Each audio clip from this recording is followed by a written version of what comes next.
Mamá, ahora no tienes dónde caerte muerta. Vendí el departamento. Eran las 6:17 de la tarde de un viernes. Lo primero que sentí fue su perfume. Vainilla y jazmín. El perfume de Valeria flotando dentro de mi casa, en un departamento donde yo llevaba 3 semanas sin estar. Algo estaba mal. Lo supe antes de verlo. Un frío pequeño, casi imperceptible, que me subió desde las manos hasta los hombros. El cuerpo sabe cosas que la mente todavía no ha procesado. Y entonces las vi. 12 maletas, las mías, sacadas de mi cuarto y alineadas junto a la pared, sobre mis losetas, bajo mi luz naranja de viernes, como si yo ya perteneciera a otro lugar. Y entonces la vi a ella, Valeria, parada al fondo del pasillo con los brazos cruzados y una expresión que no le había visto antes. No era enojo, era algo más calculado que el enojo. Era la cara de alguien que lleva meses tomando una decisión y ya no puede volverse atrás.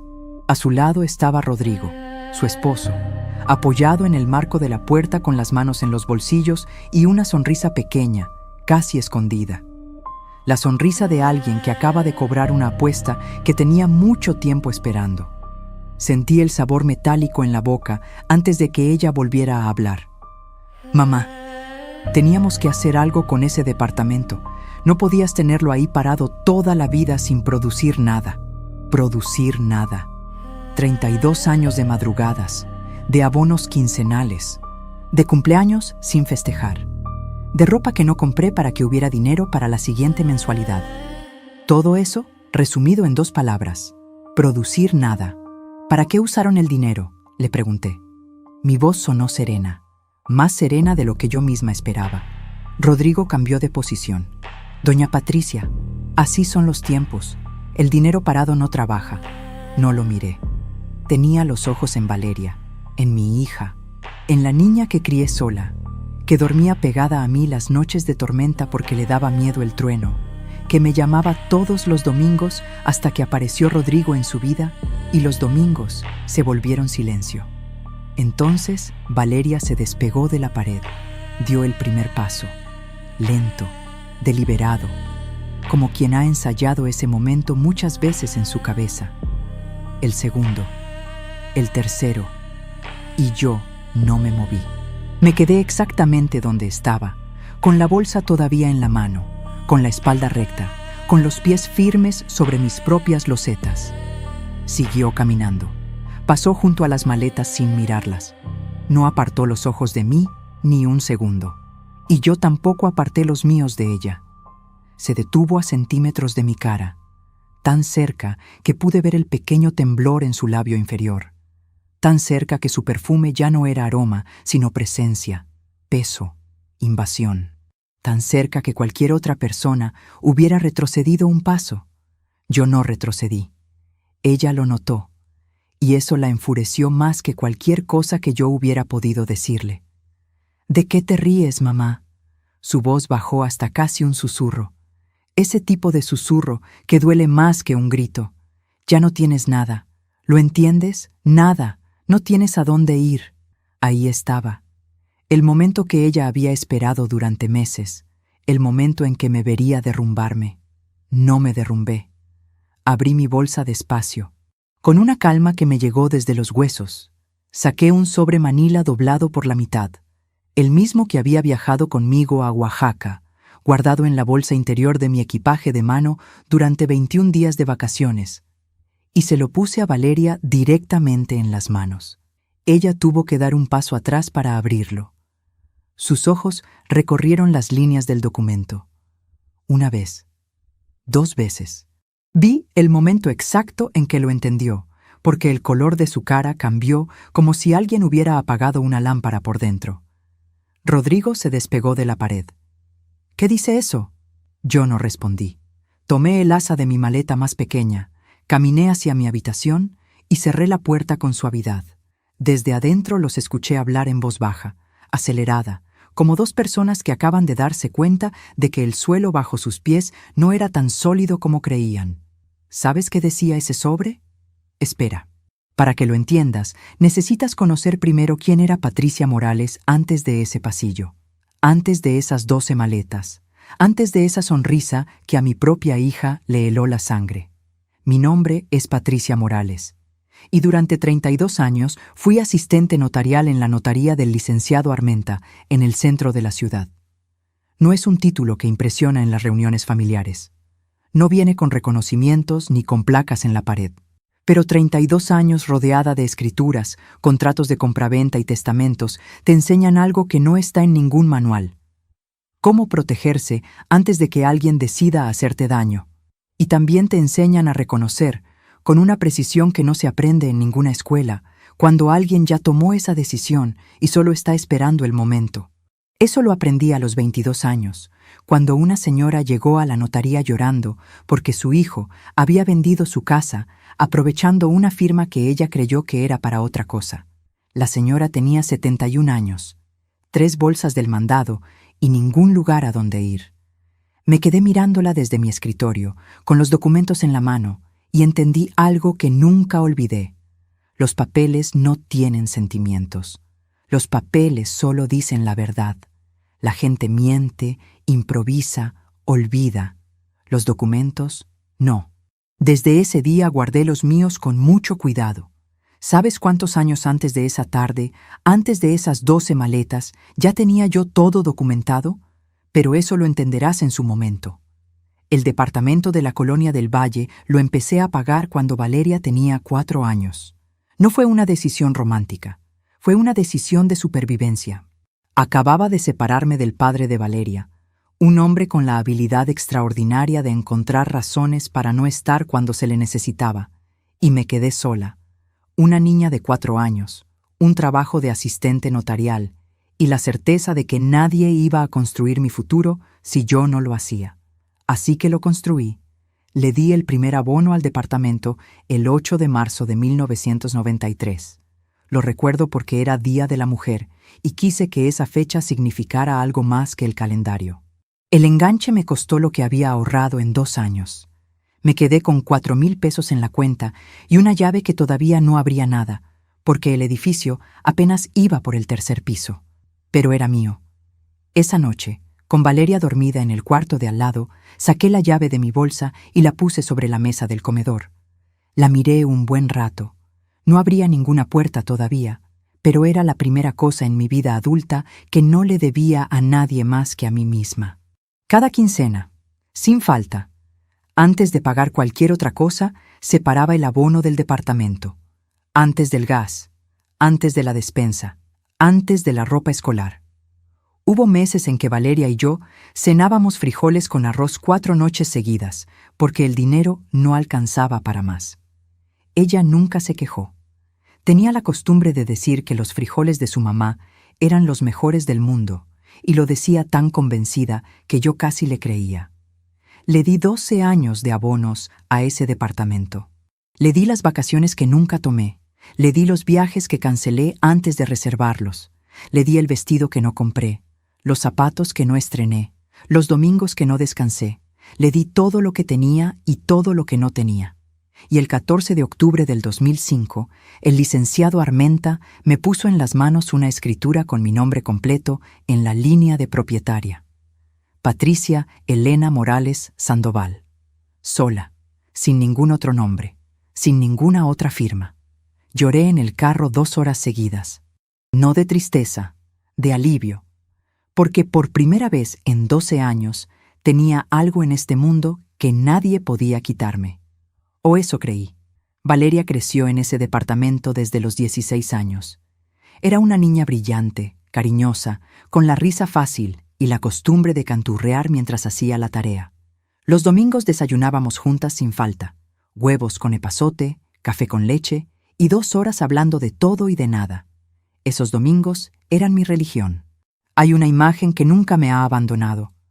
Valeria con la taza entre las 2 manos, los codos apoyados en la mesa, contándome algo con los ojos brillantes, como si cada historia suya fuera la más importante del mundo. Y para mí lo era. Cuando se fue a la universidad, el departamento se quedó en silencio de una manera que dolía. Pero los domingos seguían.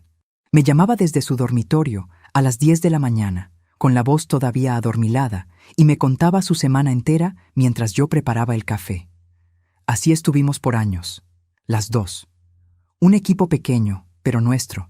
Y entonces apareció Rodrigo. No voy a decir que lo odié desde el principio. Eso sería mentira. Era atractivo, hablaba con seguridad, trajo flores la primera vez que vino a cenar y le ayudó a Valeria a lavar los platos sin que nadie se lo pidiera. Yo pensé, qué hombre tan considerado. Pero hay detalles que uno ve y decide no ver porque quiere que todo esté bien. La primera cena que tuvimos juntos, Rodrigo tomó uno de mis platos, lo giró en la mano, lo estudió un momento y dijo con una sonrisa tranquila, ¿estos son de Valeria? Le respondí que no, que eran míos, que los había comprado hacía 15 años. Rodrigo asintió despacio. Ah, sí, se nota. Valeria rió. Yo también reí, para no hacer incómodo el momento. Pero guardé ese comentario en algún lugar de la memoria. 32 años de notaría te enseñan que los detalles pequeños son los que más importan. Que la gente muestra lo que es antes de que ella misma lo sepa.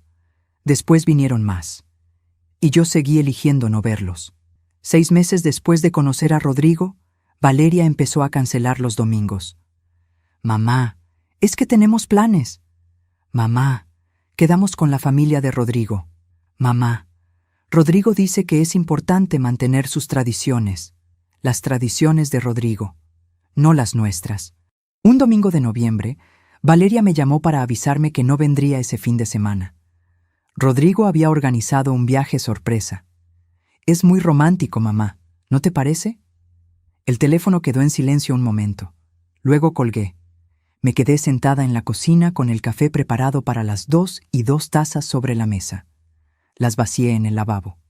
No tiré la cafetera. La guardé en el cajón de abajo, como quien guarda algo que todavía no está listo para soltar. Seguí esperando que las cosas mejoraran. No mejoraron. Y hay algo que sucedió ese mismo diciembre, algo que yo no descubriría sino hasta mucho después, que cambió el rumbo de todo, algo que Rodrigo y Valeria nunca supieron que yo terminaría sabiendo. Pero antes de contarte eso, necesito que sepas lo que pasó la noche en que Rodrigo me pidió, por primera vez, que pusiera el departamento a nombre de Valeria. Era un miércoles de mayo, año y medio después de que empezaran a salir. Habían venido a cenar, y cuando ya estábamos con el café en la mesa, Rodrigo lo mencionó como quien comenta el precio de las tortillas. Doña Patricia, ¿usted ha pensado en poner el departamento a nombre de Valeria? Es una gestión sencilla, fiscalmente también conviene, y así ya queda todo en orden para el futuro. Lo dijo con esa seguridad suya, como quien ya sabe la respuesta antes de hacer la pregunta. Puse mi taza en el plato despacio, lo miré a los ojos, sonreí. Lo voy a pensar, le dije. Esa noche, cuando ya se habían ido, abrí el cajón donde guardaba las copias de la escritura y las revisé una por una. Al día siguiente, en la notaría, le pedí al licenciado Armenta un favor que él entendió sin que yo tuviera que explicarle demasiado. Un favor que en ese momento me pareció solo una precaución. Un trámite pequeño. Ese trámite pequeño, 4 años después, lo cambiaría todo. 4 meses más tarde, Rodrigo volvió a sacar el tema durante otra cena. ¿Ya lo pensó, doña Patricia? Esta vez Valeria también lo miraba desde el otro lado de la mesa, esperando. Y en sus ojos había algo que no reconocí de inmediato. No era la mirada de una hija que quiere a su mamá. Era una mirada diferente, más ansiosa, como quien espera noticias de un trámite que lleva tiempo pendiente. Algo se movió dentro de mí. ¿Saben qué?, les dije. Tienen razón. Esta semana hablo con el licenciado Armenta. Valeria me abrazó con una emoción que me conmovió. Rodrigo asintió con esa sonrisa tranquila, y yo pensé, tal vez me equivoqué con él, tal vez son solo buenas intenciones, tal vez solo quieren que todo esté en orden. Esa semana fui a ver al licenciado Armenta, pero no para lo que ellos esperaban. El licenciado Armenta me escuchó sin interrumpirme. Era un hombre de 70 años con el cabello completamente blanco y la costumbre de juntar las manos sobre el escritorio cuando estaba pensando en serio. Lo había visto hacer ese gesto miles de veces en 32 años. Significaba que estaba procesando algo importante. Y yo sabía leerlo mejor que a cualquier documento. Cuando juntaba las manos, ya tenía una opinión formada. Solo estaba eligiendo las palabras. Le conté sobre Rodrigo. Le conté sobre el pedido de la escritura. Le conté sobre la mirada de Valeria esa noche en la cena. Esa mirada que no era de hija, sino de alguien esperando el resultado de una gestión pendiente. El licenciado Armenta juntó las manos. «Patricia», me dijo despacio, «¿tú quieres transferir ese inmueble voluntariamente o te están presionando?» No respondí de inmediato. Miré por la ventana. Afuera pasaba la vida normal de un miércoles por la mañana. Gente en la calle, puestos de comida, el sonido del tráfico mezclado con el olor a café y tortillas recién hechas que entraba desde la ventana entreabierta. Una vida normal. Un miércoles normal. Yo, sin embargo, sentía que estaba parada al borde de algo que todavía no podía nombrar. «Creo que me están presionando», dije al final. «Todavía no sé bien hacia dónde va esto, pero quiero protegerme antes de entenderlo completamente». El licenciado asintió despacio. Me miró un momento con esa expresión que yo le conocía desde hace décadas, la misma que ponía cuando alguien llegaba demasiado tarde a salvarse, pero también la misma que ponía cuando todavía había tiempo. Y en ese momento me indicó que todavía había tiempo. Entonces me explicó lo que podíamos hacer. Ese mismo día, antes del mediodía, inscribimos sobre la escritura de mi departamento un usufructo vitalicio a mi favor. Que quede claro qué significa eso. Aunque el departamento llegara a transferirse por cualquier motivo, yo conservaría el derecho irrenunciable de habitarlo hasta el último día de mi vida. Cualquier compraventa que se hiciera sin declarar ese usufructo sería, en términos legales, un acto fraudulento. El comprador podría exigir la devolución de su dinero. El vendedor enfrentaría consecuencias que iban mucho más allá de lo civil. Firmé los documentos con una calma que me sorprendió a mí misma. 32 años en esa, notaría me habían enseñado que los momentos importantes no se sienten solemnes. Se sienten ordinarios. Una firma más, un sello más, un folio más en el registro. Y sin embargo, ese trámite de 20 minutos valía más que cualquier conversación que yo pudiera haber tenido con Valeria o con Rodrigo. El licenciado Armenta me entregó copia certificada del trámite, la guardé en el sobre Manila que después viajaría conmigo a Oaxaca, y volví al trabajo como si nada hubiera pasado. Esa tarde, cuando Valeria me llamó para saber si ya había hablado con el licenciado, le dije que sí, que todo estaba en proceso, que en unos días tendría novedades. No mentí, solo omití los detalles. Rodrigo y Valeria se casaron el 23 de septiembre de ese año. Una boda sencilla, dijeron. 180 invitados, salón en Polanco, banda en vivo, 3 tiempos, pastel de 4 pisos. Para mí, sencillo es una palabra que describe otra cosa.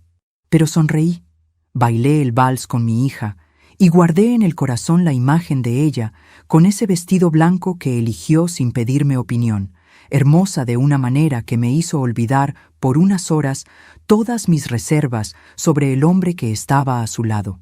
En ese momento, viéndola girar en la pista bajo las luces, pensé que quizás me había pasado la vida aprendiendo a desconfiar y que eso me había cobrado un precio que no había querido ver. Esa noche, de regreso a mi departamento, me senté en la oscuridad de la sala un rato largo. No encendí la luz. Solo escuché el silencio de ese espacio que había construido sola, y me pregunté si estaba siendo injusta con Rodrigo. Tal vez sí. Tal vez era solo una madre que no quería soltar. Elegí creer eso. Primer error. El primer año de matrimonio, Rodrigo se portó correctamente. Venían a cenar los domingos, a veces los dos, a veces con amigos suyos que yo recibía con gusto. Rodrigo me llamaba Doña Patricia, con respeto, me preguntaba por mi trabajo, me ayudaba a bajar las bolsas del mandado cuando llegaba al departamento sin que yo se lo pidiera. Había incluso noches en que los tres nos quedábamos hablando hasta tarde, con el café frío en las tazas y la conversación caliente, y yo pensaba que estaba viendo por fin la familia que no habíamos sido antes. Parecía que mis miedos habían sido exagerados. Entonces, el 14 de febrero del siguiente año, Valeria me llamó emocionada. Mamá, Rodrigo me regaló un viaje a Europa, 2 semanas, París, Roma, Barcelona. Su voz era la de la niña de los domingos, esa voz que yo guardaba en algún lugar del pecho para los días difíciles. ¿Puedes creerlo? Es el regalo más bonito que me han dado en la vida. Me alegré, lo juro, me alegré de verdad. ¿Y el dinero? Pregunté, porque soy su madre y no puedo evitarlo. Rodrigo tiene sus ahorros, mamá.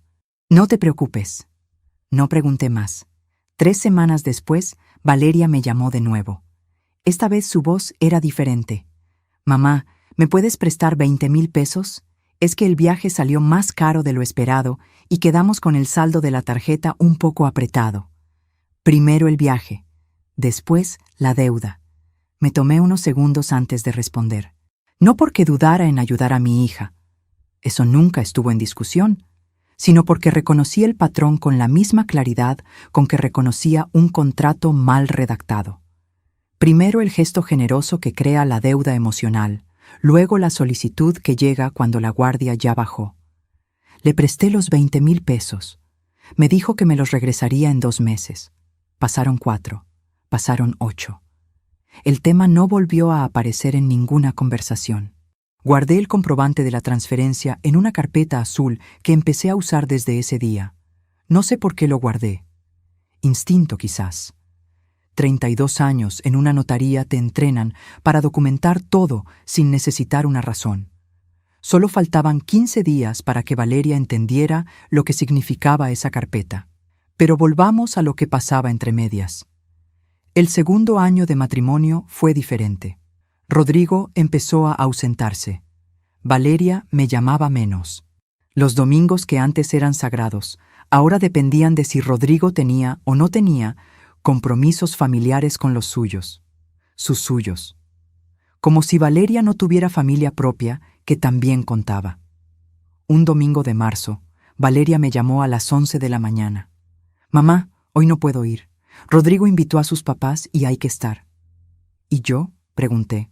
No para reclamar, para entender. Silencio corto. ¿Tú estás bien, mamá? Tú siempre estás bien. Colgué. Preparé el café para una sola taza. Me lo tomé mirando el jardín interior del edificio desde la ventana de la cocina. El mismo jardín donde Valeria jugaba de niña. El mismo árbol de bugambilia que ella insistía en regar aunque no era su responsabilidad. Sentí algo que no era tristeza exactamente. Era algo más quieto, más hondo. Era el reconocimiento lento, casi suave, de que estaba perdiendo algo que no iba a poder recuperar de la misma manera. Pero lo que vino después de eso fue lo que no vi venir. 4 meses más tarde, Rodrigo apareció solo en mi puerta un sábado por la tarde, sin Valeria. Traía una botella de vino y una sonrisa más abierta que de costumbre. Valeria está con sus amigas. Yo quería venir a platicar con usted, doña Patricia. Siento que no nos conocemos bien y eso es culpa mía. Me sorprendió. Lo invité a pasar.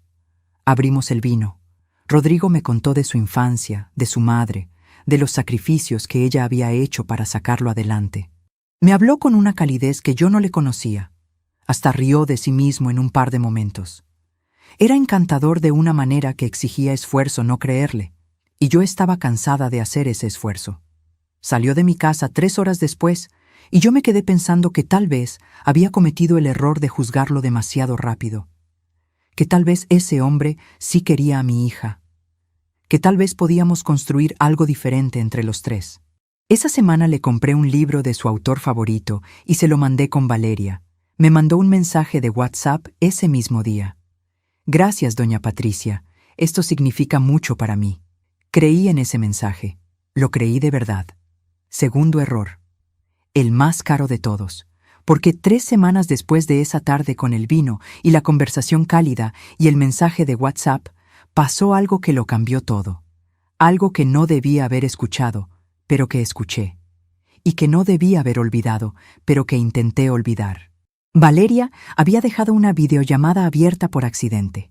Yo estaba del otro lado, esperando que alguien contestara cuando escuché las voces.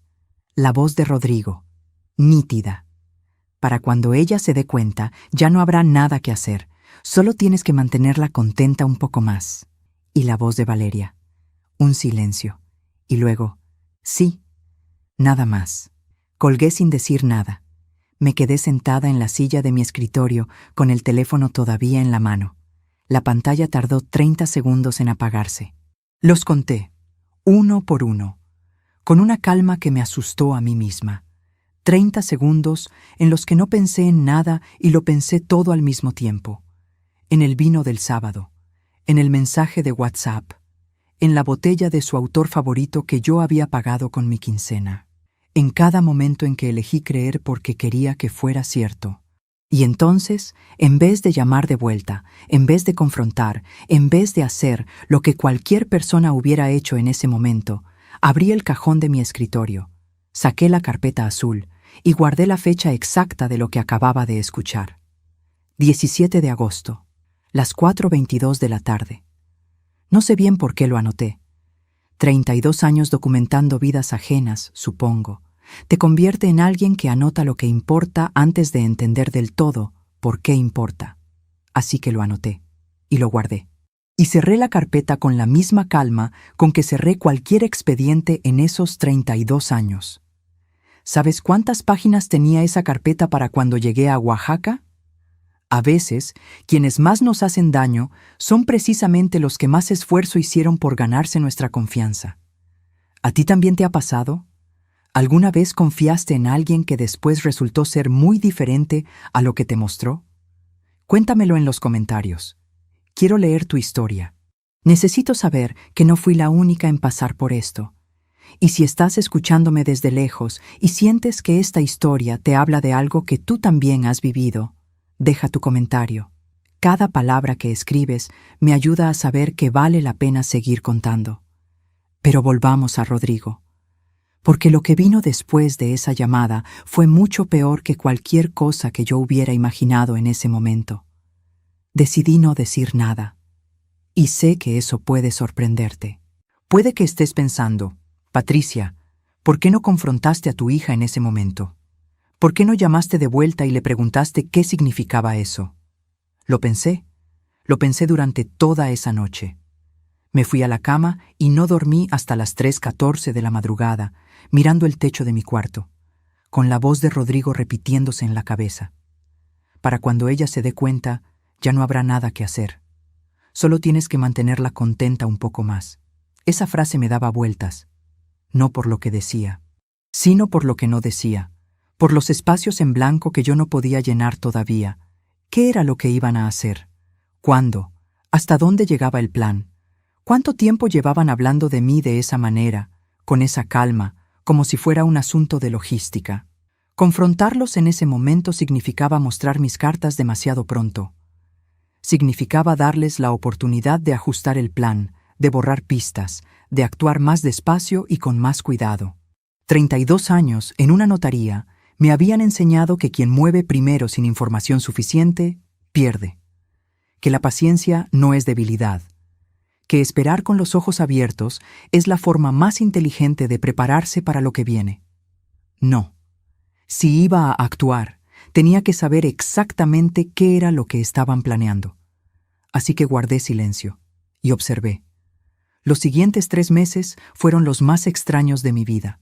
Por fuera, todo seguía igual. Valeria me llamaba, Rodrigo me saludaba con respeto, venían a cenar de vez en cuando. Yo seguía siendo la misma doña Patricia de siempre, atenta, servicial, con la mesa puesta y el café listo. Pero yo los miraba diferente. Ya no buscaba señales de cariño, buscaba señales del plan, y las encontré. La primera fue sutil. Una tarde de octubre, Valeria me preguntó si yo tenía pensado hacer algo diferente con el departamento. Lo dijo mientras lavaba los platos después de la cena, de espaldas a mí, con una casualidad demasiado estudiada. El agua corría, el estropajo raspaba el fondo de la cazuela, y su voz salió en el mismo tono con que se comenta el clima. ¿A qué te refieres?, pregunté. No sé, mamá.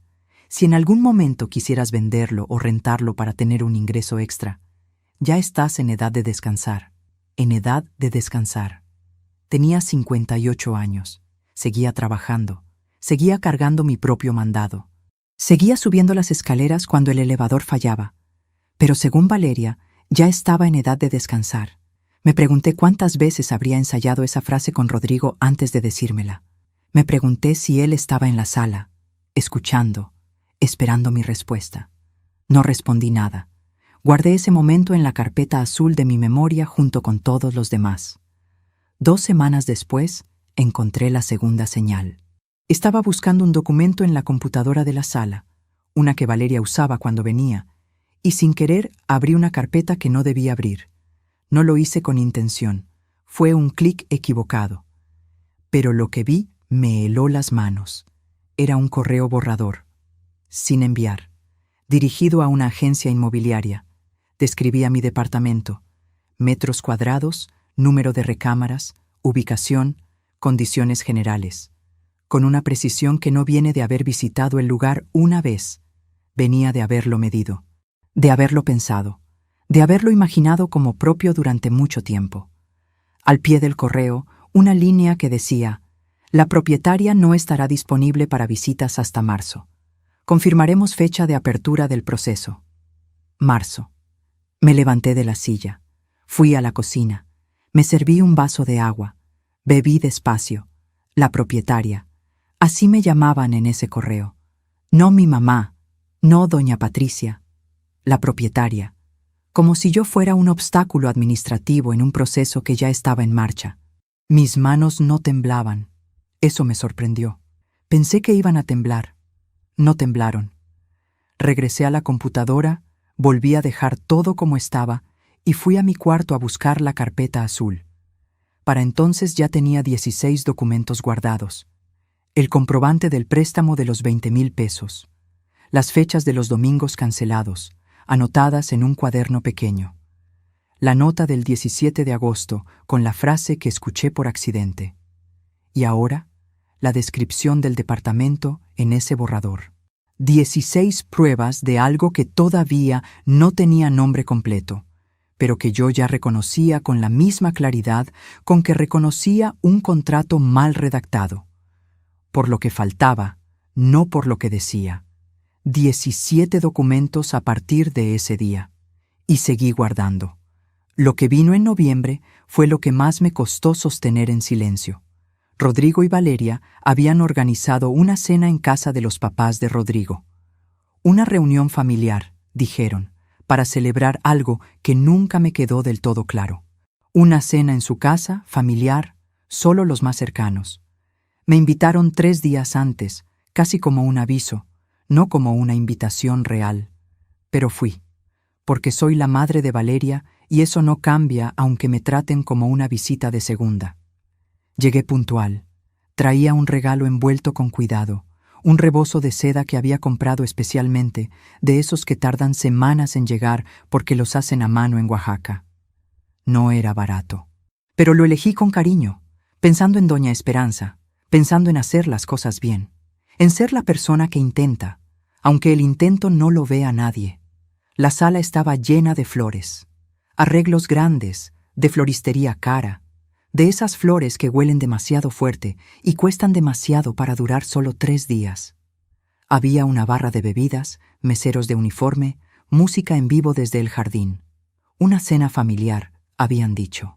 Me pregunté si la familia de Rodrigo usaba siempre esa palabra para describir cosas que costaban lo que a mí me costaba 2 meses de abonos. Rodrigo me recibió en la puerta con esa sonrisa tranquila. Doña Patricia, gracias por venir. No me preguntó si quería algo de tomar. No me presentó con nadie. Me señaló una silla en la esquina de la sala y dijo: ahí puede estar cómoda. La esquina. Busqué a Valeria con los ojos. Estaba del otro lado de la sala, hablando con una tía de Rodrigo, con una copa en la mano, y una risa que no reconocí. La risa que uno aprende cuando quiere encajar en una familia que no es la propia. La risa que cuesta energía. La risa que, al llegar a casa, deja un cansancio que no se explica bien. Me senté en la silla de la esquina. Estuve ahí 2 horas. Nadie me preguntó mi nombre. Nadie se sentó a mi lado. Doña Esperanza abrió el regalo del rebozo, lo miró un segundo y lo puso sobre la mesa junto a los demás sin decir nada. Rodrigo sí le dijo algo al oído. Ella rió. Después vi que el rebozo terminó sobre el respaldo de una silla, olvidado entre los abrigos de los invitados. Un rebozo tejido a mano, semanas de trabajo de alguna mujer en Oaxaca, abandonado como papel de envoltura. Valeria se acercó una sola vez durante toda la noche. Me trajo un plato. ¿Estás bien, mamá? La miré. Tenía una sonrisa tensa, de las que se sostienen con esfuerzo. La sonrisa de alguien que quiere que todo parezca normal. La sonrisa que yo misma había usado muchas veces en mi vida, cuando el precio de la paz era fingirnos bien. Estoy perfectamente, le dije, y era verdad. Porque lo que ella veía como abandono, yo lo estaba convirtiendo en información. Me fui a las 10 de la noche. Me despedí de doña Esperanza con un beso en la mejilla. Me despedí de Rodrigo con una inclinación de cabeza. Ninguno de los dos me acompañó hasta la puerta. Salí al estacionamiento sola, como había llegado, como había hecho casi todo en mi vida. Entré a mi coche y puse las manos sobre el volante. Solo cuando cerré las puertas, solo cuando el sonido de la música quedó apagado por el vidrio, solo entonces dejé que los ojos se me llenaran. Apenas un momento, 30 segundos, no más. El tiempo suficiente para sentir todo lo que me había negado a sentir adentro. No lloraba por la silla de la esquina. No lloraba por el rebozo olvidado. Lloraba porque reconocía ese tipo de noche. El tipo de noche en que una entiende que el lugar que creyó tener en la vida de alguien ya no existe, y que lleva tiempo sin existir, y que ella fue la última en saberlo. Después saqué el cuaderno de la bolsa y anoté la fecha, la hora y lo que había pasado. Doña Esperanza recibió flores por valor de 12,000 pesos esa noche. Meseros, barra, música en vivo. Rodrigo se lo contó a alguien en voz alta durante la cena, con orgullo, como quien anuncia un logro. Solo lo mejor para mi mamá. Solo lo mejor para su mamá. 3 semanas antes, Valeria me había pedido prestados 8,000 pesos para pagar una factura médica. Me dijo que andaban muy justos ese mes. 8,000 pesos no tenían. 12,000 en flores, sí. Guardé el número en la carpeta, con la fecha, con el nombre de la floristería que vi en la tarjeta de uno de los arreglos. Porque los detalles son los que sostienen la verdad cuando alguien intenta negarla. Y yo ya sabía, desde hacía muchos años, que alguien iba a intentar negarla. Para entonces, la carpeta azul tenía ya 23 documentos. Y entonces llegó diciembre. El día de Navidad, Valeria me llamó a las 2 de la tarde. Yo llevaba desde las 8 de la mañana cocinando. Pavo, bacalao, ensalada de manzana, ponche, buñuelos. La mesa puesta para 4. Valeria, Rodrigo, yo y un lugar vacío que siempre dejaba, por costumbre, sin saber bien para quién. Para la versión de mi hija que recordaba. Para los domingos que ya no volvían. Para algo que no tenía nombre pero que se negaba a desaparecer del todo. Mamá, lo siento mucho. Decidimos pasar Navidad con la familia de Rodrigo este año. Fue un cambio de último momento. Escuché el ruido de fondo. Risas, música, copas. No era un cambio de último momento. Era una decisión tomada con tiempo suficiente para no invitarme, para no incluirme siquiera en la conversación. La familia de Rodrigo. Esa familia que llevaba 2 años desplazando la nuestra con la misma eficiencia silenciosa con que el agua desplaza la arena. Está bien, mi amor, le dije. Pasa bonito. Colgué. Me senté a la mesa de Navidad. Comí sola, frente a la mesa puesta para 4, con el ponche caliente y el pavo dorado y los buñuelos que nadie comería. Afuera, los cohetes empezaban a sonar. Adentro, solo el ruido del reloj de pared que me había regalado mi madre hace 40 años y que nunca fallaba. Ese reloj que siguió marcando el tiempo cuando mi madre murió, cuando me separé, cuando pagué el último abono del departamento sola, cuando Valeria se fue a la universidad. El reloj que marcaba ahora, con la misma indiferencia serena, esta Navidad sin nadie. No lloré en esa mesa. No tenía caso llorar en esa mesa. Guardé los envases, cubrí la comida y guardé también en mi memoria la imagen de esa Navidad, porque ese fue el momento en que algo dentro de mí Terminó de decidirse. No con rabia, no con dolor, con la misma claridad fría con que uno firma un documento importante, sabiendo exactamente lo que está haciendo y por qué. Ya no iba a esperar a entender todo el plan, ya iba a actuar. Al día siguiente, 26 de diciembre, llamé al licenciado Armenta y le pedí otra cita. Pero lo que él me reveló en esa cita fue algo que yo no había calculado, algo que hacía que todo fuera mucho más urgente de lo que creía. El licenciado Armenta me recibió el 27 de diciembre a las 10:15 de la mañana. Su oficina olía igual que siempre: papel viejo, café negro y ese barniz de madera que nunca cambia sin importar cuántos años pasen. Me senté frente a su escritorio, puse la bolsa sobre las rodillas y esperé. Él me miraba con esa expresión que yo conocía bien. La expresión de alguien que tiene información difícil y está buscando la forma correcta de decirla. En 32 años, esa expresión nunca me había traído buenas noticias. Juntó las manos. Patricia, hace 3 días recibí una consulta de un colega. Me pidió información sobre un inmueble en la Colonia del Valle. Hizo una pausa. Era tu departamento. Lo miré sin decir nada. Alguien ya solicitó en el registro público una constancia de libertad de gravámenes.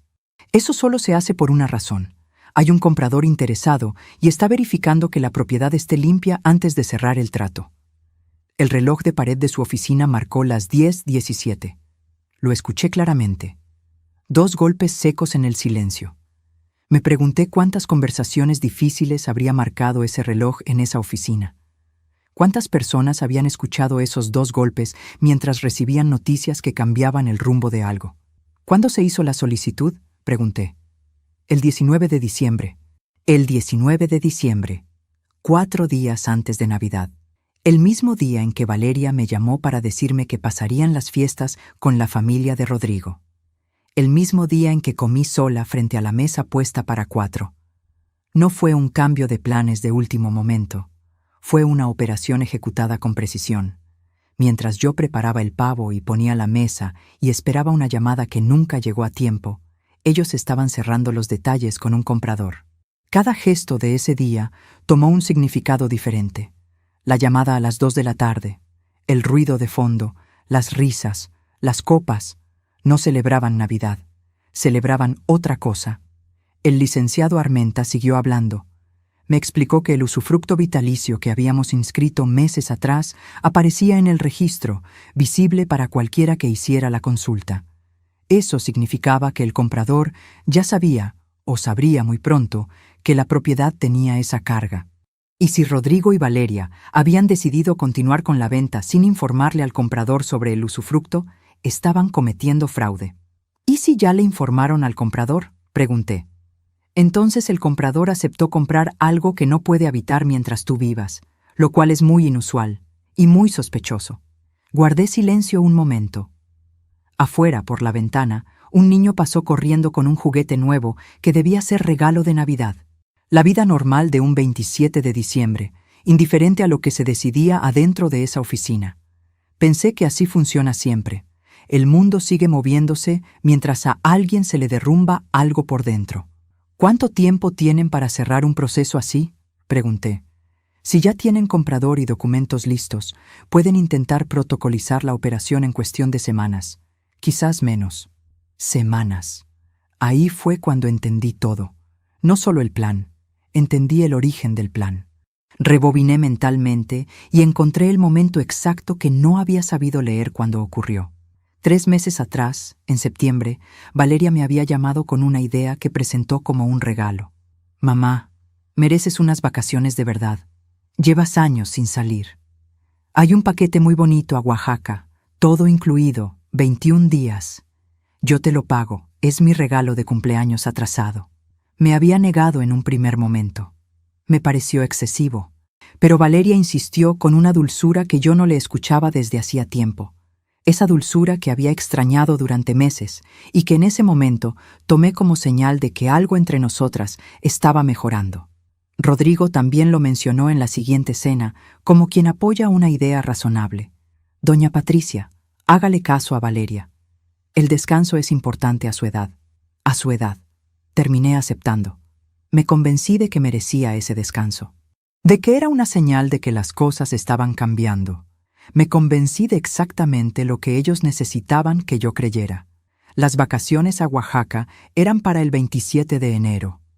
21 días.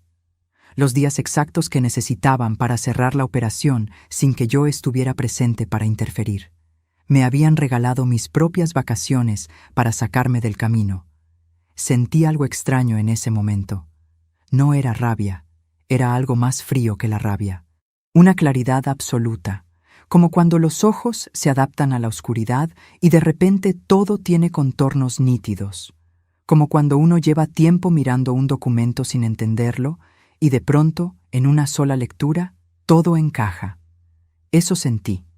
No el golpe del engaño, la arquitectura completa del engaño. 32 años leyendo contratos me habían enseñado algo fundamental. El error más grande que comete quien actúa de mala fe es subestimar a quien tiene enfrente. Me levanté de la silla. «Licenciado», le dije, «voy a tomar esas vacaciones». Él me miró sorprendido. «Voy a ir a Oaxaca, voy a dejarlos actuar. Y cuando regrese, voy a tener todo lo que necesito para que esto no quede así». El licenciado Armenta me estudió un momento con esos ojos de 70 años, acostumbrados a ver todo tipo de decisiones cruzar esa oficina.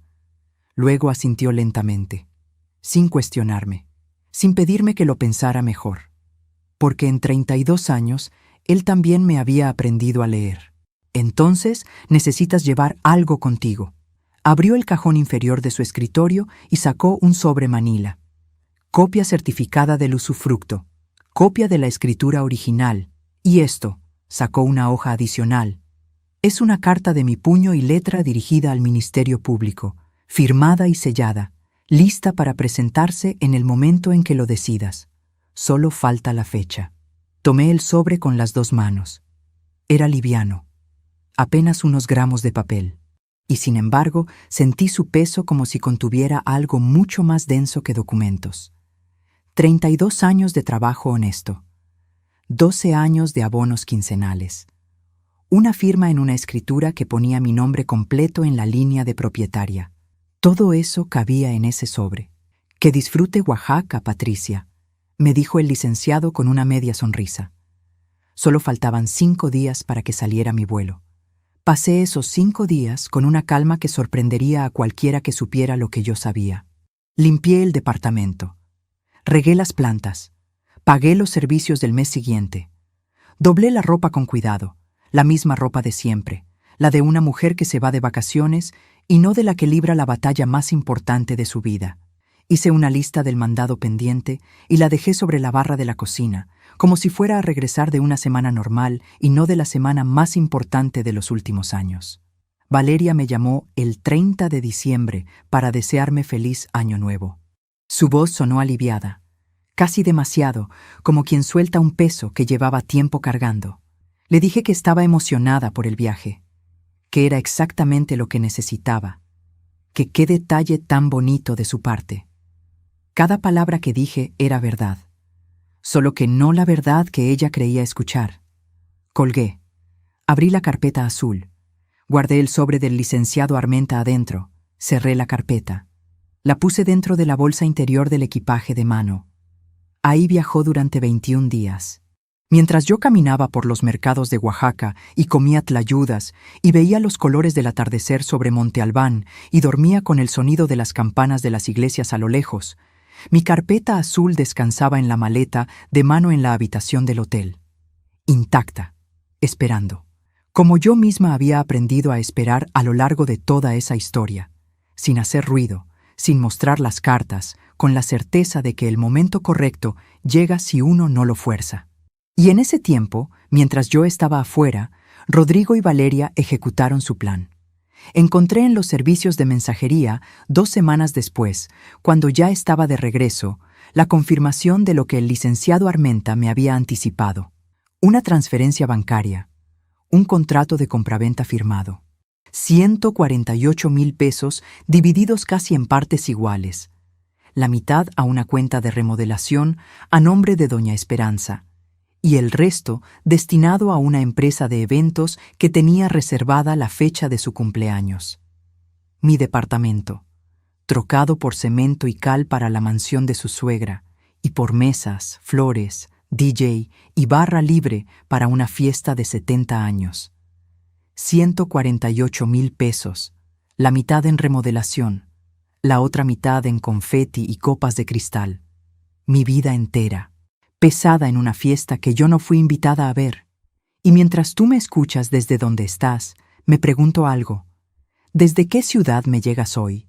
¿Desde qué rincón del mundo está resonando esta historia? Escribe el nombre de tu ciudad en los comentarios. No importa si es una ciudad grande o un pueblo pequeño. Quiero saber hasta dónde están llegando mis palabras. De verdad me importa saberlo.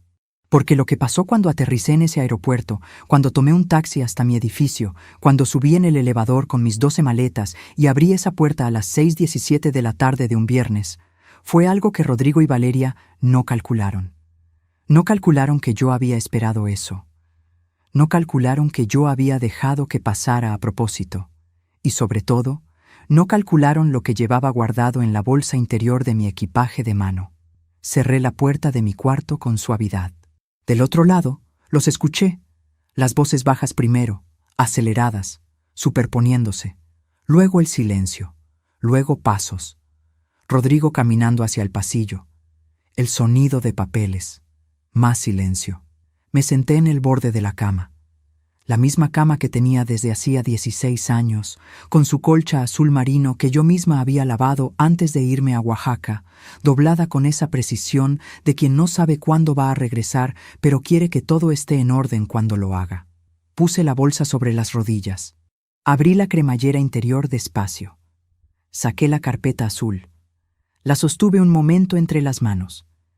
Pensé en el 8 de marzo de 1993, cuando entregué el primer abono de ese departamento con 4,000 pesos que me habían costado 2 años de ahorro. Pensé en el 14 de octubre del 2005, cuando el licenciado Armenta me puso la escritura en las manos y lloré 2 horas en el carro. Pensé en todos los frijoles con arroz, en todos los cumpleaños sin pastel, en todos los viajes cancelados antes de reservarlos. Pensé en el rebozo de seda que terminó entre los abrigos de los invitados. Pensé en la mesa de Navidad puesta para 4. Pensé en la voz de Rodrigo. Para cuando ella se dé cuenta, ya no habrá nada que hacer. Abrí la carpeta. Adentro estaba todo. El comprobante de la transferencia de los 20,000 pesos que Valeria nunca devolvió.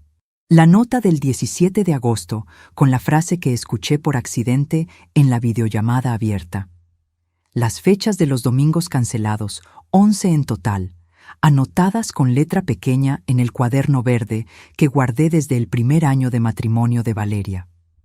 El comprobante del gasto de la floristería de la fiesta de Doña Esperanza. 12,000 pesos en flores, mientras me pedían prestados 8,000 para una factura médica. La descripción del correo borrador que encontré por accidente en la computadora de la sala. La constancia de la consulta al registro público del 19 de diciembre que el licenciado Armenta había gestionado obtener.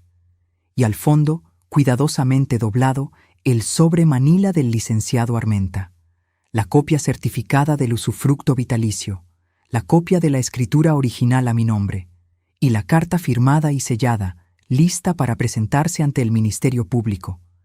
Solo le faltaba la fecha. Tomé el bolígrafo que siempre cargo en la bolsa lateral. Lo destapé. Escribí la fecha en la línea correspondiente de la carta con una letra firme, sin dudarlo un segundo. En ese momento tocaron la puerta. 3 golpes, suaves. Los golpes de quien pide permiso, no de quien exige entrada. Los golpes de Valeria. No respondí. Mamá. Su voz desde el otro lado. Mamá, por favor, necesitamos hablar.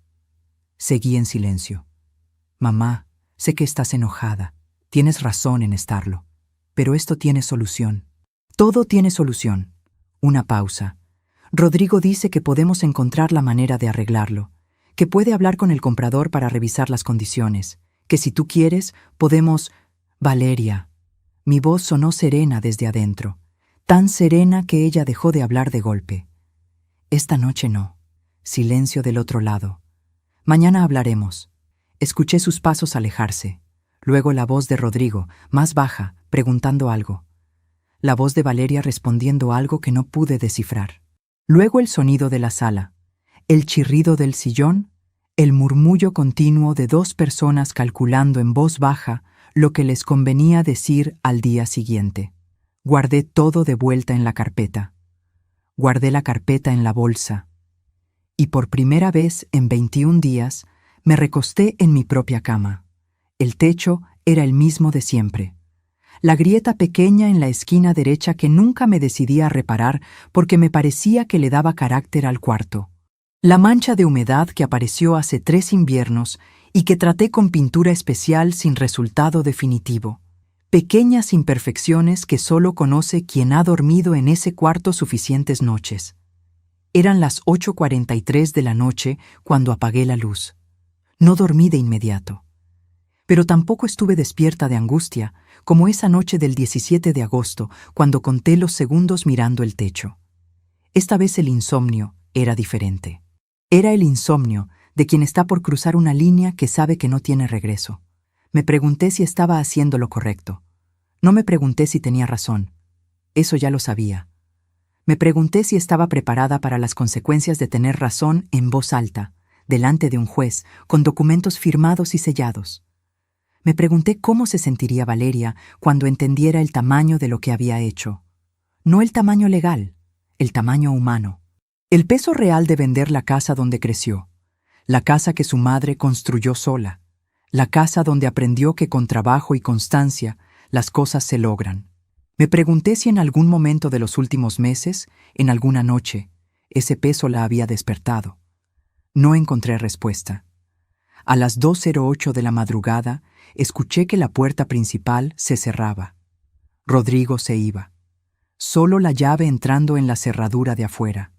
Pasos en el pasillo exterior. El elevador. Valeria se quedó. Durante 20 minutos no hubo ningún sonido en el departamento. Luego escuché algo que no esperaba. Un llanto. Suave, contenido, el tipo de llanto que uno hace cuando no quiere que lo escuchen. Venía desde la sala. Me quedé quieta. Una parte de mí quiso levantarse. Una parte de mí todavía era la madre que se levantaba a las 3 de la mañana cuando Valeria soñaba algo que la asustaba. Esa parte existía y no iba a desaparecer solo porque los hechos dijeran lo que decían. Pero me quedé quieta. Porque hay momentos en que el amor más honesto que le puedes dar a alguien es dejar que sienta el peso de sus propias decisiones. A las 7:15 de la mañana del día siguiente, me levanté, me vestí, me lavé la cara y preparé café. Un solo café. Lo tomé de pie, junto a la ventana de la cocina, viendo el jardín interior del edificio despertar con la mañana. Los pájaros en el laurel del centro. La luz que empezaba a entrar entre los pisos del edificio de enfrente. El ruido lejano de la ciudad que nunca termina de dormirse del todo. Valeria salió de la sala a las 7:40. Traía el pelo suelto y los ojos hinchados de la noche. Me miró desde el pasillo. «Mamá, siéntate», le dije. Sin dureza, sin crueldad. Solo como quien invita a alguien a sentarse porque lo que viene después necesita que los dos estén en tierra firme. Se sentó. Le serví un café sin preguntarle si quería. Lo puse frente a ella. Me senté al otro lado de la mesa. Puse la bolsa sobre la silla a mi lado. La miré. Le di 32 años de madrugadas. Le di los cumpleaños que no celebré para que el abono no faltara. Le di los domingos de frijoles con arroz que ella decía que eran los mejores del mundo. Le di la escritura con mi nombre y la certeza de que tendría un lugar en este mundo que nadie le podría quitar. Le di todo lo que tenía y todo lo que no tenía. Y ahora le daba esto. La verdad completa.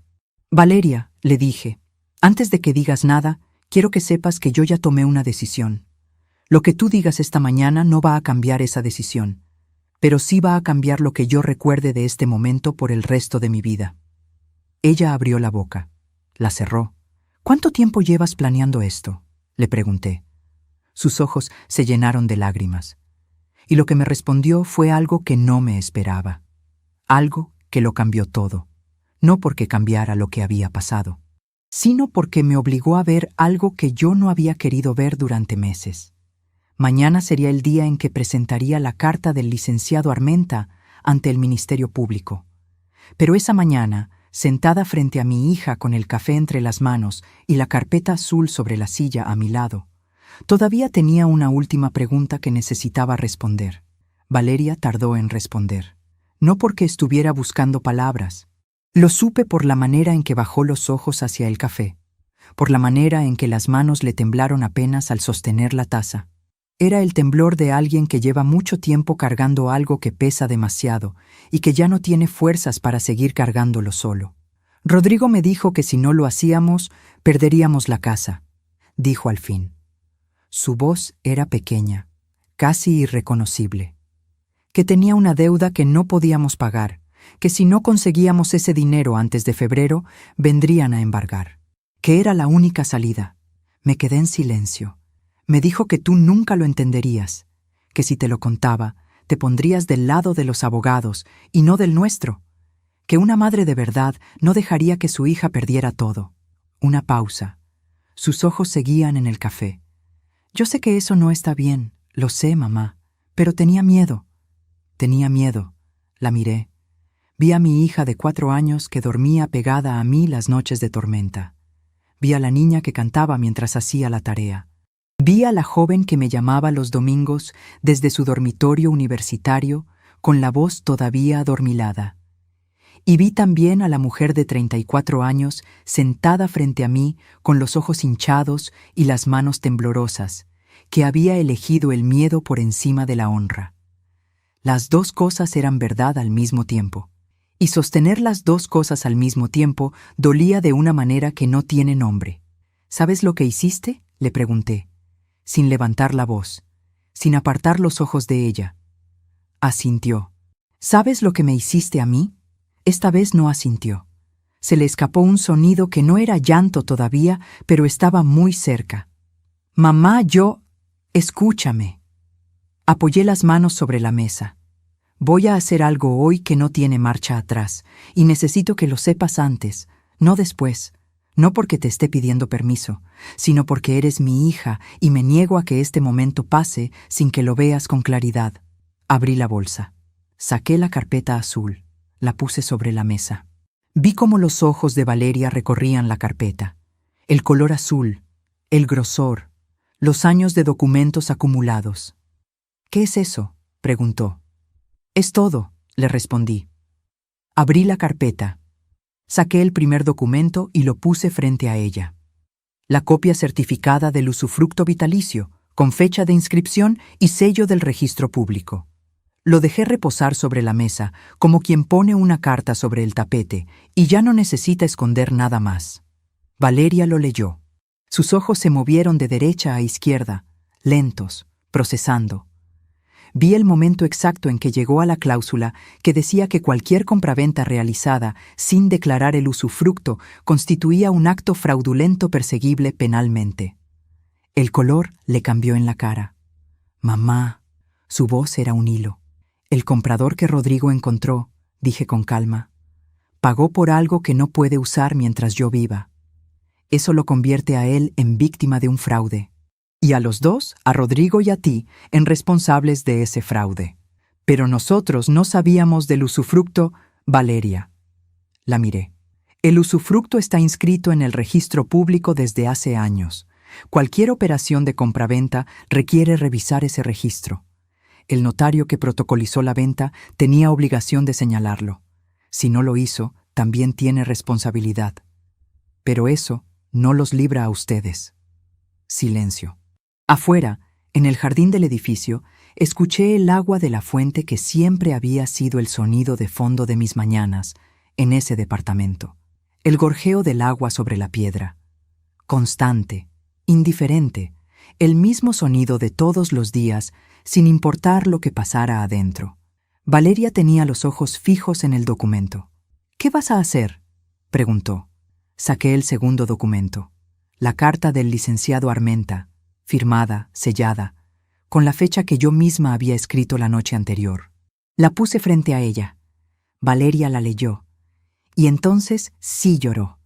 Sin contención esta vez, sin intentar disimularlo. Un llanto que venía de un lugar muy hondo, de ese lugar donde uno guarda las cosas que sabe que hizo mal y no sabe cómo deshacer. Yo no lloré. No porque no sintiera nada. Sentía todo. El peso de esa mesa, el olor del café que se enfriaba, la textura de la carpeta azul bajo mis dedos, el sonido del agua afuera y del llanto adentro. Sentía todo con una claridad que duele precisamente porque es demasiado nítida, pero no había tiempo para llorar todavía. A las 9:22 de la mañana sonó el timbre del departamento. Rodrigo. Valeria levantó la vista hacia mí. En sus ojos había algo nuevo. Ya no era solo miedo.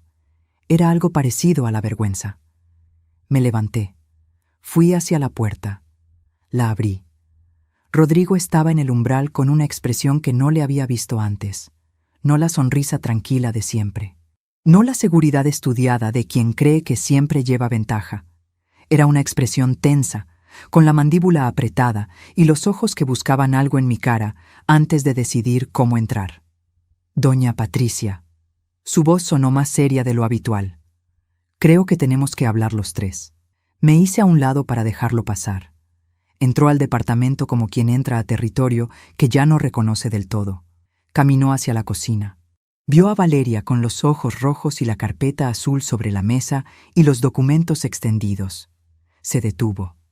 ¿Qué es todo eso? No respondí. Me senté de nuevo en mi lugar. Puse las manos sobre la mesa. Lo miré. Rodrigo tomó la silla del otro extremo. Se sentó despacio. Recogió el primer documento, el del usufructo, y lo leyó. Vi cómo la tensión en su mandíbula aumentaba línea por línea. Lo dejó sobre la mesa. Esto no cambia nada, dijo. La venta ya está hecha. Los documentos están firmados. El dinero ya se usó. Lo sé, respondí. Entonces, Rodrigo. Lo interrumpí con una calma que llenó toda la cocina. Lee el segundo documento. Lo miró. Tomó la carta del licenciado Armenta. La leyó. La primera vez rápido, como quien espera encontrar algo que lo tranquilice. La segunda vez despacio, porque no encontró nada que lo tranquilizara. La puso sobre la mesa con un cuidado que delataba exactamente cuánto lo había afectado. Esto es una amenaza, dijo. Su voz tenía ahora un filo que yo nunca le había escuchado. Directo, sin la suavidad de los años anteriores. No, le respondí, es una notificación. Si presentas eso, arruinas a tu propia hija. Lo miré sin parpadear. Si presento eso, dije despacio, le doy a mi hija la oportunidad de asumir su responsabilidad antes de que sea peor, que es exactamente lo que una madre hace cuando quiere a su hija de verdad. Rodrigo abrió la boca. La cerró. Sus ojos buscaron a Valeria, que seguía con la vista baja. Buscaban que ella dijera algo, que interviniera, que hiciera lo que había hecho durante años, mantenerse del lado de él. Valeria no levantó los ojos. Y en ese silencio, en ese segundo en que Rodrigo entendió que no tendría el apoyo que esperaba, vi algo que nunca pensé que vería en ese hombre. Vi miedo, no el miedo pequeño de quien recibe una mala noticia, el miedo grande, el miedo de quien construyó algo sobre una base que creía sólida y acaba de ver la primera grieta correr de arriba abajo sin poder detenerla. Me levanté de la silla, tomé la bolsa, guardé los documentos en la carpeta. Guardé la carpeta en la bolsa con el mismo cuidado con que la había guardado durante 21 días de vacaciones. Crucé la cocina. Tomé las llaves del colgador junto a la puerta. ¿A dónde vas?, preguntó Rodrigo. Me puse el abrigo despacio. Abroché el primer botón, el segundo, el tercero. A hacer lo que tengo que hacer, respondí. Y salí. La notaría del licenciado Armenta quedaba a 16 minutos de mi departamento en transporte público. Ese día los caminé, no porque no tuviera dinero para el camión, sino porque necesitaba ese aire. Esa mañana fría de enero con el sol todavía bajo entre los edificios, la banqueta húmeda de rocío, el olor a pan recién hecho saliendo de una panadería en la esquina de Insurgentes. Caminé despacio, con la bolsa cruzada al pecho y la carpeta azul adentro, y pensé en cada uno de los pasos que habían traído hasta ese momento. 32 años de pasos, todos en la misma dirección, todos para llegar aquí. El licenciado Armenta me estaba esperando. No le había avisado que iba, pero estaba ahí, sentado detrás de su escritorio con el café servido para dos, como si supiera que ese sería el día. ¿Lista?, me preguntó. Desde hace mucho, le respondí. Pusimos la denuncia ante el Ministerio Público a las 11:47 de la mañana. Yo había llevado todo: la carpeta azul completa, la copia certificada del usufructo, la escritura original, el comprobante de la consulta al registro público del 19 de diciembre, los registros bancarios de la transferencia, el contrato de compraventa que el licenciado Armenta había logrado obtener a través de sus contactos en el registro. 29 documentos en total, cada uno con su fecha, cada uno con su contexto. 32 años de trabajo en una notaría me habían enseñado que un expediente bien armado no deja espacios para la interpretación, solo para la verdad. El agente del Ministerio Público revisó todo en silencio. Era un hombre joven, de unos 30 años, con una expresión de concentración que agradecí. No me interrumpió. No me hizo preguntas innecesarias. Cuando terminó de leer, me miró. «Señora Morales», dijo, «esto está muy bien documentado». 32 años en una notaría, le respondí. Asintió y comenzó a redactar. Lo que vino después se movió con una velocidad que yo no esperaba. El licenciado Armenta me había explicado que los casos de fraude inmobiliario con documentación sólida se procesan con más agilidad que otros, porque no hay ambigüedad sobre los hechos. Y tenía razón. 48 horas después de presentada la denuncia, el comprador fue notificado. Su nombre era el señor Fuentes, un hombre de 52 años que había comprado mi departamento creyendo que la transacción era limpia. Cuando el Ministerio Público lo contactó y le explicó la situación, la reacción fue inmediata. Exigió la nulidad de la venta y la devolución íntegra de su dinero. 148,000 pesos, completos, con intereses, y entonces salió a la luz lo que Rodrigo había escondido durante todo ese tiempo. La deuda que supuestamente justificaba vender mi departamento no era una deuda doméstica, no era una hipoteca atrasada ni facturas acumuladas. Era una deuda con un prestamista privado, contraída 18 meses atrás, a una tasa de interés que había crecido de manera exponencial. Para cuando Rodrigo le contó a Valeria que estaban en peligro de perderlo todo, el monto real de la deuda era de 230,000 pesos. Con el dinero de mi departamento solo alcanzaba para cubrir una parte.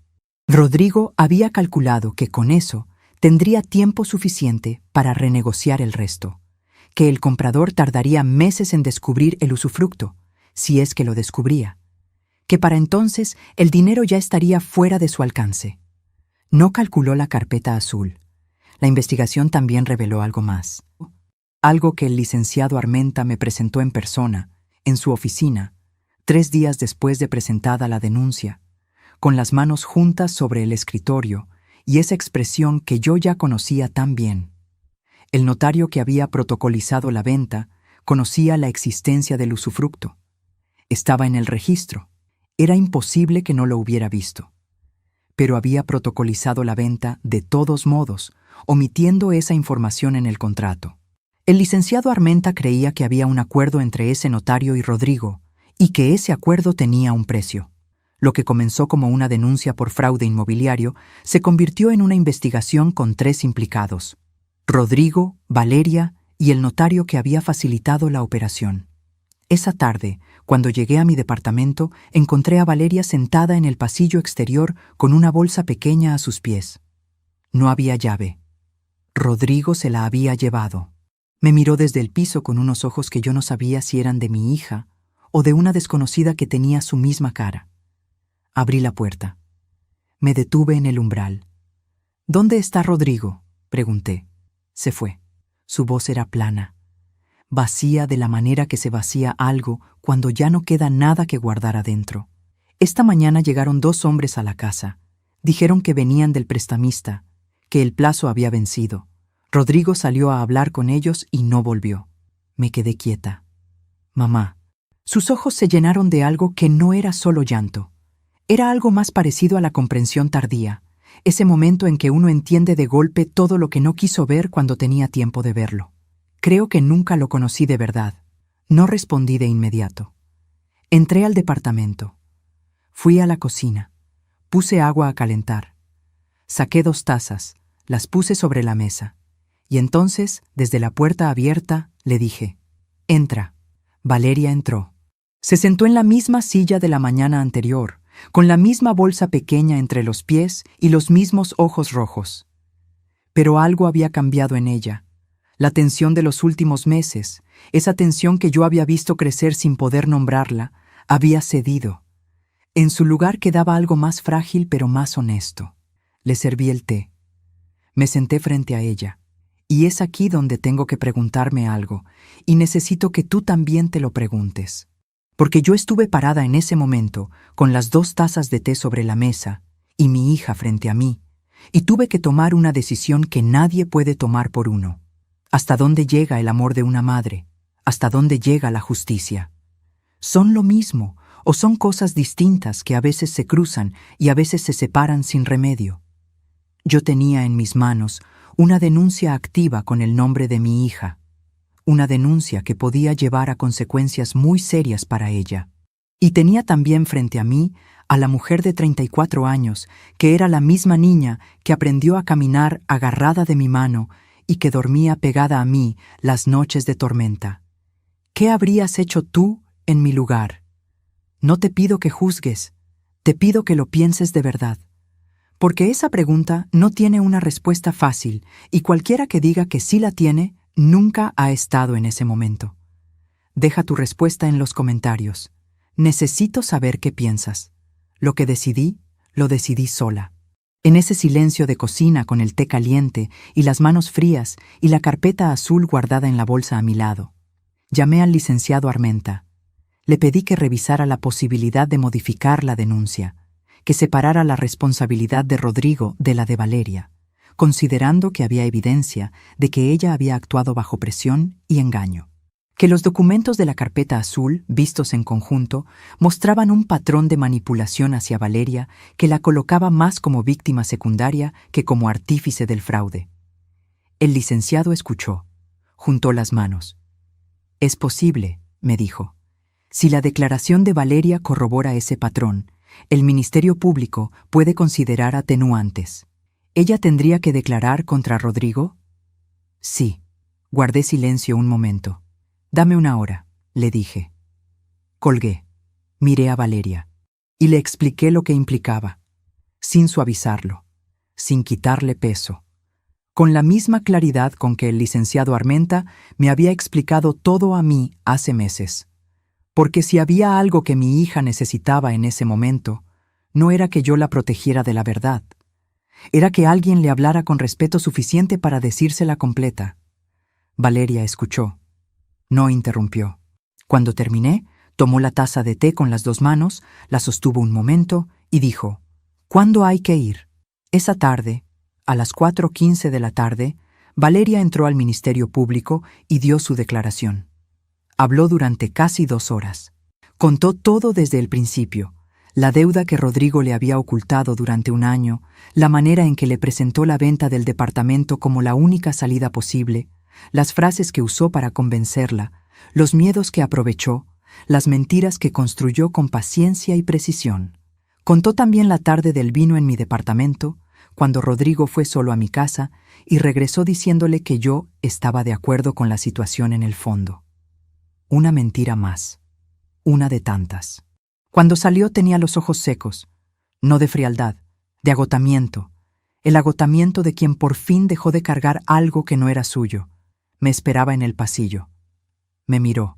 «Mamá», dijo, y no terminó la frase. No hacía falta. La abracé, no porque todo estuviera resuelto, no porque el daño no existiera. Lo abracé porque era mi hija y porque el amor no desaparece solo porque duela, y porque hay abrazos que no son perdón todavía, pero son el primer paso en esa dirección. Rodrigo fue detenido 4 días después. No voy a recrearme en eso. Solo diré que las consecuencias fueron proporcionales a lo que hizo, que el señor Fuentes recuperó su dinero a través del proceso legal, y que el notario que había facilitado la operación enfrentó también su propio proceso ante el Colegio de Notarios. Mi departamento nunca dejó de ser mío, porque lo que Valeria vendió, en realidad, nunca fue de ella para vender. El usufructo vitalicio había protegido la escritura desde el principio. La venta era jurídicamente nula.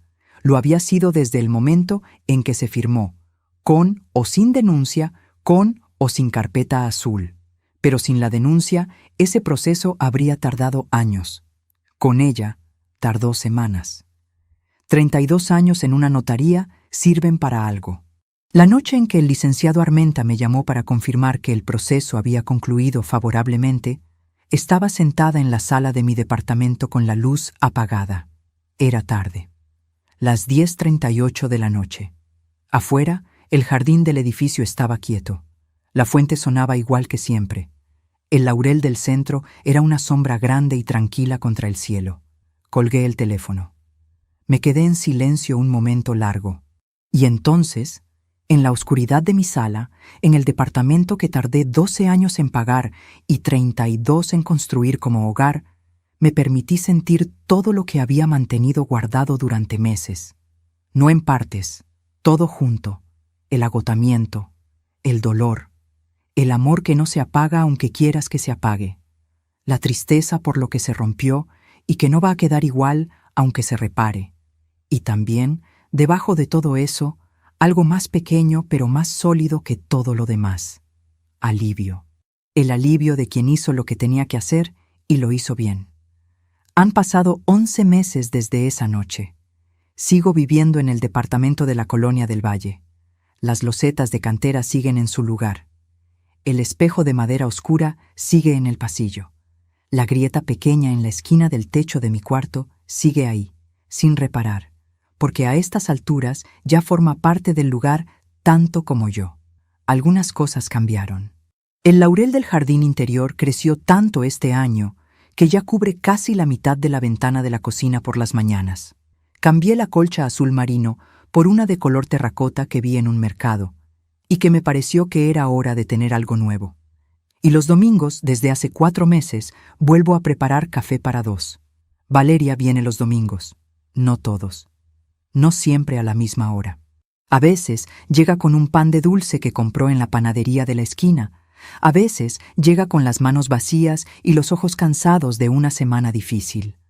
El proceso legal fue largo para ella. Tuvo consecuencias. Las cargó. Las sigue cargando. Pero viene. Y eso, después de todo lo que pasó, no es poco. No hemos hablado de todo. Hay conversaciones que todavía no tienen el momento correcto. Hay heridas que necesitan más tiempo del que llevamos. Pero nos sentamos a la misma mesa, tomamos el café y a veces reímos de algo pequeño. Y en esos momentos siento que estamos construyendo algo nuevo sobre los cimientos de lo que se rompió. No es lo mismo que antes. Es diferente. Y diferente no siempre significa peor. Lo que sí aprendí, con una claridad que no hubiera tenido si todo esto no hubiera pasado, es algo que creo que muchos de nosotros tardamos demasiado en entender. Yo pasé años creyendo que el amor se demuestra entregándolo todo sin condiciones, sin documentos, sin precauciones, sin guardar nada para una misma. Creía que poner límites era desconfiar, que protegerse era un acto de egoísmo disfrazado de prudencia, que una madre que de verdad ama no necesita resguardarse de sus propios hijos. Me equivocaba. El amor verdadero no es ciego. El amor verdadero ve todo, incluyendo lo que duele ver, y actúa de todas formas. No por venganza, no por orgullo, sino porque hay cosas que valen la pena defender aunque cueste. La dignidad es una de ellas. La verdad es otra. Me llevó 32 años construir ese departamento. Me llevó meses entender que lo que realmente había construido durante esos 32 años era otra cosa. Me llevó una carpeta azul con 29 documentos de mostrárselo al mundo. Pero me llevó una sola noche, sola en la oscuridad de mi sala después de que todo terminó, entender que la persona a quien más necesitaba demostrárselo era yo misma. Nadie que te conozca de verdad te dirá que no tienes nada.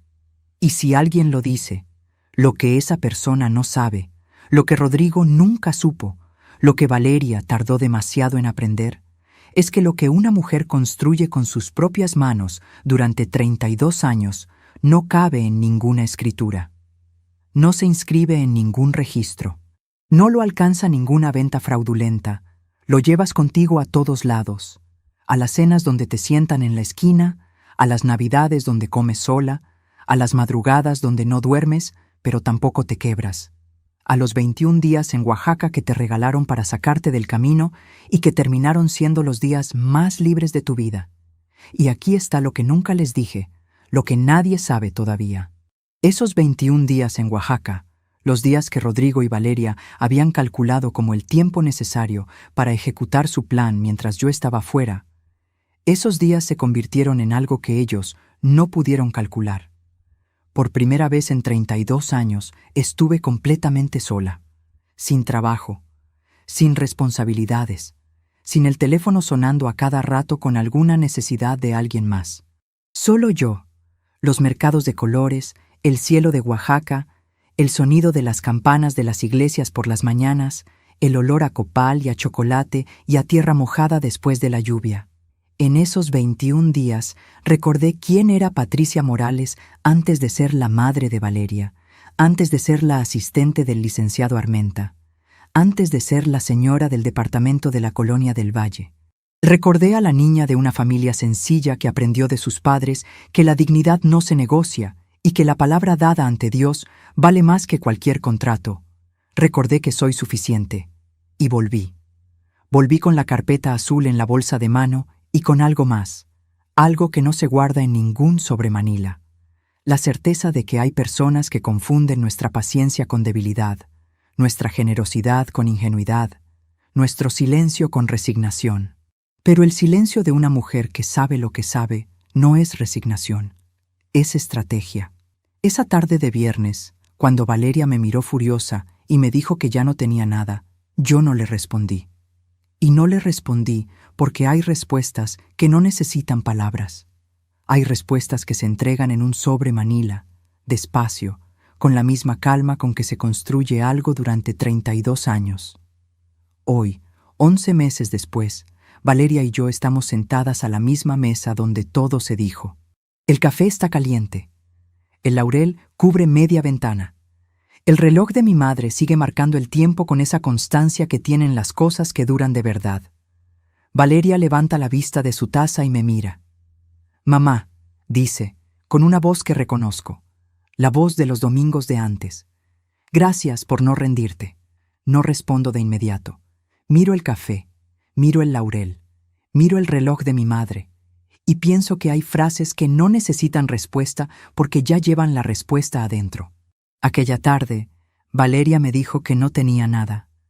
Se equivocó. Siempre tuve todo lo que importa.